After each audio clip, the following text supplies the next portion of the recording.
ये कहानी है धनिया की, जो एक फैक्ट्री में काम किया करता था, लेकिन कुछ दिनों पहले ही वो फैक्ट्री बंद पड़ गई और वो बेरोजगार हो गया। धनिया की पत्नी बहुत पहले ही गुजर गई थी। धनिया की एक 10 साल की बेटी सिया भी थी।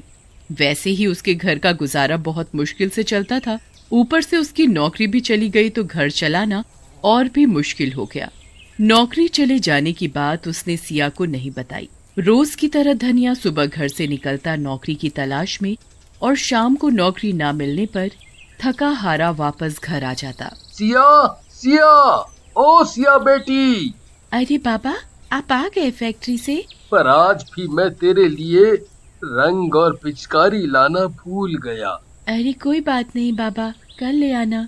फैक्ट्री के सेठ ने बोला है होली पर सबको दिवाली की तरह बोनस मिलेगा।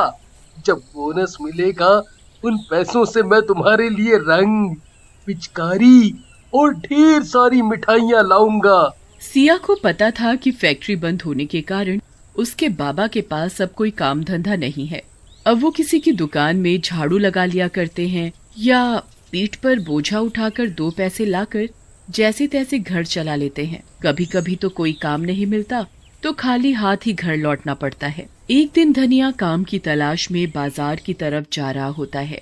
देखते देखते होली भी पास आ गई। कल होली है और मैं अभी तक अपनी बेटी के लिए रंग और पिचकारी भी नहीं ला पाया। धनिया ये सब सोचता हुआ चले जा रहा था। तभी उसकी नजर एक रंग और पिचकारी की दुकान पर गई। इस दुकान में मुझे जरूर कोई न कोई काम मिल जाएगा, तो मालिक के पैसों के बदले में अपनी बेटी के लिए रंग और पिचकारी मांग लूंगा। मालिक, कोई काम मिलेगा? कोई काम नहीं है, मैं कोई भी काम कर लूंगा मालिक। झाड़ू लगा दूं या झाड़ पोछा कर दूं दुकान में, कुछ भी। एक बार में सुनाई नहीं देता क्या? कोई काम नहीं है मालिक। मैं बहुत गरीब हूँ, मेरे पास कोई काम धंधा भी नहीं है। कल होली है और मुझे अपनी बेटी के लिए रंग और पिचकारी लेनी है। आप मुझे मेरे काम के पैसे के बदले रंग और पिचकारी दे देना। शक्ल से तो तुम चोर लगते हो। काम के बहाने कहीं चोरी करने का इरादा तो नहीं? हाँ, नहीं नहीं, बिल्कुल नहीं। आप एक बार काम देकर तो देखो। ये ऐसे नहीं मानेगा, पता नहीं कहाँ कहाँ से चले आते हैं। अरे कोई है, इसे भगाओ यहाँ से। बेकार में मेरा और ग्राहकों का टाइम खराब कर रहा है। चल चल। दुकान का मालिक धनिया को धक्का देकर दुकान से बाहर गिरा देता है और धनिया आंखों में आंसू लिए वहाँ से चला जाता है, पर उसे कहीं भी काम नहीं मिलता। जेब में पैसे नहीं है, घर में राशन खत्म होने को आया, अब कैसे घर चलेगा? मैं तो भूखा भी रह लूं, पर बेटी को मैं भूखा नहीं रख सकता। धनिया उदास मन से घर पहुंचता है। क्या बात है बाबा, चेहरा इतना उतरा हुआ क्यों है?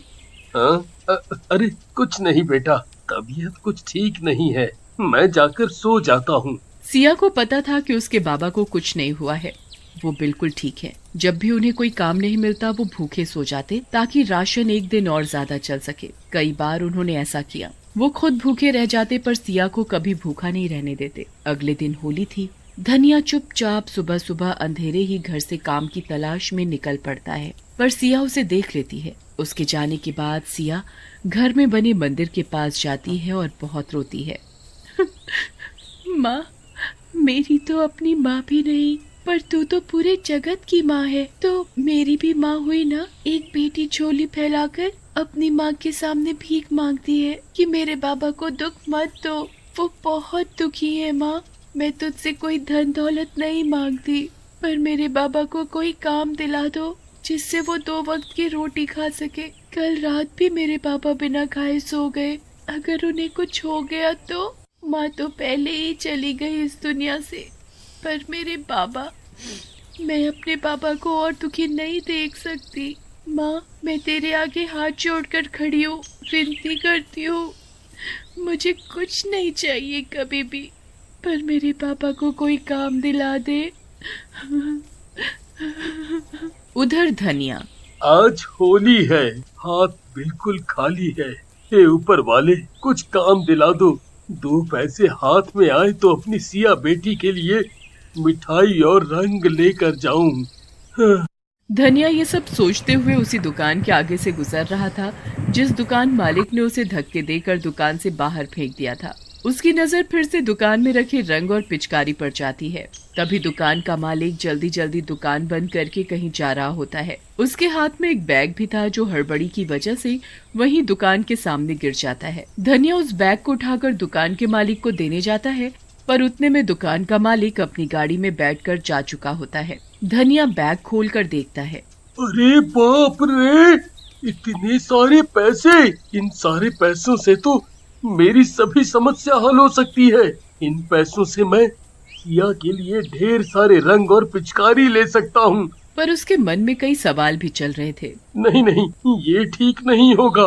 पता नहीं किस काम के लिए उन्होंने ये पैसे अपने पास रखे हों। ये सोचकर धनिया उस दिशा में बैग लेकर भागा जिस दिशा में मालिक की गाड़ी गई थी। पर धनिया को तो दूर दूर तक मालिक की गाड़ी नहीं दिखी। वो वापस दुकान की तरफ गया और मालिक का वहीं इंतजार करने लगा, पर दुकान का मालिक तो वहाँ नहीं आया। कुछ पता नहीं चला। कुछ दूर जाने पर उसे दुकान के मालिक की गाड़ी दिखाई दी। अरे, ये तो दुकान के मालिक की गाड़ी है। चलो, मेरी मुसीबत तो दूर हुई। ये बैग उन्हें वापस करके बोझ हल्का करूं। वो ये सब सोच ही रहा होता है कि तभी उसकी नजर दुकान के मालिक पर पड़ती है। वो अस्पताल के सामने खड़े थे और उनके साथ एक औरत भी थी जो उसकी पत्नी थी पूजा। वो दोनों ही बहुत रो रहे थे। धनिया भागता हुआ उन दोनों के पास पहुंचा। मालिक, मालिक, आप इस बैग के लिए ही रो रहे हो ना? देखिए मालिक, आप मुझे चोर नहीं समझिएगा। मैंने ये बैग चोरी नहीं किया। आप अपनी दुकान से बहुत जल्दी में बाहर निकले तो ये बैग वहीं नीचे गिर गया था। धनिया की बातें सुनकर और उसके हाथ में बैग देखकर दुकान का मालिक चौंक गया। हम इन पैसों के लिए नहीं रो रहे। हमारा एक ही बेटा है, उसका एक्सीडेंट हो गया है। उसे बहुत चोट आई है। वो जिंदगी और मौत से जूझ रहा है। डॉक्टर ने बोला है उसका खून बहुत बह गया है। खून की जरूरत है उसे, पर हम दोनों में से उसका ब्लड ग्रुप मैच नहीं हुआ। एक आदमी बड़ी मुश्किल से खून देने को राजी तो हुआ, पर बदले में उसने बहुत सारे रुपए मांगे। ये रुपए उसी को देने के लिए थे, पर अस्पताल पहुंचकर मैंने देखा कि रुपयों से भरा बैग जो मेरे हाथों में नहीं था, बिना पैसों के वो आदमी खून देने को तैयार नहीं हुआ और यहाँ से चला गया। उन दोनों की बातें सुनकर धनिया की आंखें भर आईं। मालिक, मैं दूंगा आपके बेटे को खून। आप मेरा टेस्ट करवा लीजिए। क्या पता आपके बेटे का ब्लड ग्रुप मेरे ब्लड ग्रुप से मिल जाए।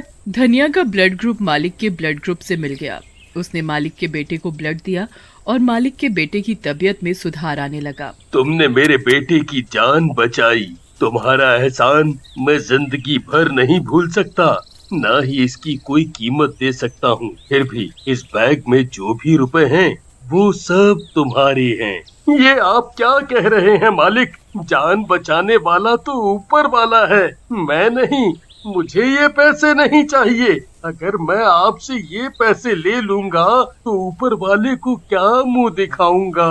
मुझे माफ कर दो अपनी गलती के लिए। उस दिन मैंने तुम्हें क्या क्या नहीं बोला। मैंने ही तुम्हें अपनी दुकान से चोर बोलकर निकाल दिया था, वो भी धक्के देकर। मालिक, आप मुझे शर्मिंदा ना करें। धनिया वो बैग मालिक को दे देता है और फिर धनिया वहाँ से अपने घर की ओर चला जाता है। घर पहुंचकर देखता है कि सभी बच्चे बड़े होली खेल रहे हैं, नाच रहे हैं। जैसे ही वो घर पहुंचकर सिया को आवाज लगाता है, सिया बाहर आ जाती है। पर ये क्या? धनिया देखता है कि उसके हाथों में रंग की पिचकारी है। सिया मेरी बच्ची, ये रंग पिचकारी कहाँ से आई? कौन लाया? बाबा, आज मैं बहुत खुश हूँ। मेरी माता रानी ने मेरी सुन ली। आपको नौकरी मिल गई। नौकरी? तभी घर के अंदर से वही दुकान का मालिक और उसकी पत्नी बाहर आ जाते हैं। मालिक, आप यहाँ? ये पैसे का बैग, इसके तुम हकदार हो। ले लो ये, और मैं अपनी दुकान में तुम्हें नौकरी पर रखता हूँ धनिया।